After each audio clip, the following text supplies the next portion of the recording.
It's time to talk retro games. Retro Gamers Winnipeg is here. We have Ed and Nathaniel. Thanks a lot for coming in today. This is great. This is really exciting. Nathaniel, tell us, how did you guys come up with this concept for this Retro Gamers Winnipeg? Well, basically, over the years of us just collecting video games, we ran into the same people over and over again.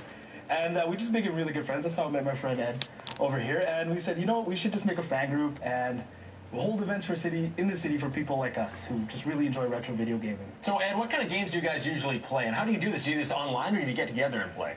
Sometimes we get together and play, but generally this group is all online. We're on Facebook, so a lot of people have kind of gotten together and created this whole group by just doing that alone. Like just being online and talking to each other and kind of doing the commute of trading games and stuff. Nice. Are these games hard to come by, or is the system hard to come by? Tell us about that. Some of the games are pretty hard to come by.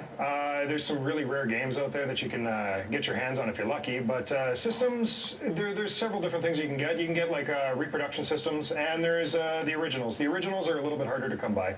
But, I mean, it's up to you, whether you prefer the flavor of really having the retro or having more of a new school feel to it. It's just awesome seeing Super Mario Kart behind me. I haven't seen that in years. Nathaniel, tell us, you're partnering with the Lighthouse Mission. How did that come about? Well, it was important for our group to put a charity component in whatever event we were doing, and just Lighthouse Mission seemed to fit really good with what we were. Like, for instance, people like, there's a stigma with retro gamers, right? That all we do is we sit around and play video games all day.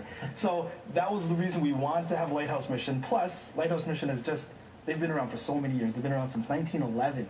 And they're welcoming all people. So are we. We welcome anyone who wants to come out and play games. They're welcome to come out too. Well, it's awesome. Play games for a good cause. You have an event on April 5th. Tell us a little about that. April 5th, it's an all-day retro video game celebration called Retro Gamers Unite. It's at the Sturgeon Community Center from 11 a.m. to 9 p.m. We're going to have vendors from all over the city. We're going to have a large retro gaming area where people can they can come and they can play all the old consoles from Atari, Nintendo, Super Nintendo. We're going to have tournaments, prizes all day. We actually have a silent auction as well where we're encouraging people to bring in donations of non-perishable food items and clothing. And, you know, free to enter the silent auction. And, yeah. It's like stepping in a time machine. Ed, how do people get involved? Do they just show up? Yeah, they can show up, or they can visit any of our sponsors are selling our tickets. It's we have a pre-sale ticket for $5. It's really cheap to come. It's great for any type of new gamers that really want to get dip into the retro side of things, because this is great for all ages. So you can go to any of our sponsors. P&P Games is holding tickets for us, and Primo, Video King, and Galaxy Comics. All right, great. Well, one of you is going to challenge me to Super Mario Kart. Who wants a piece? Which one of you? I'll take you. All right, Ed, let's go. All right. Let's do this. Okay, so this is a little harder than I remember to stay on the actual track. Ooh, I'm the monkey here in the red. It's like I'm a little, I think my monkey's been into the sauce here. Ed, how many times a week do you play this game? This game, it's more like a month for this one. I'm not as seasoned on the original Mario Kart. I play the GameCube version of it a little bit more. Okay. Now, are you sure you're not just trying to rope-a-dope me here because they're really good? I'll do a little rope-a-dope. Yeah, all right, nice.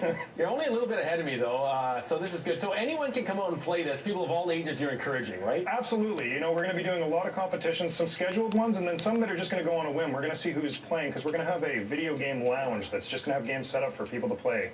Nice. So you have Super Mario Kart. I saw Street Fighter. What other ones do you think of? We're probably going to have, like, Punch-Out, Contra, maybe the very first Super Mario. We're planning on a one life, so basically no death and point run.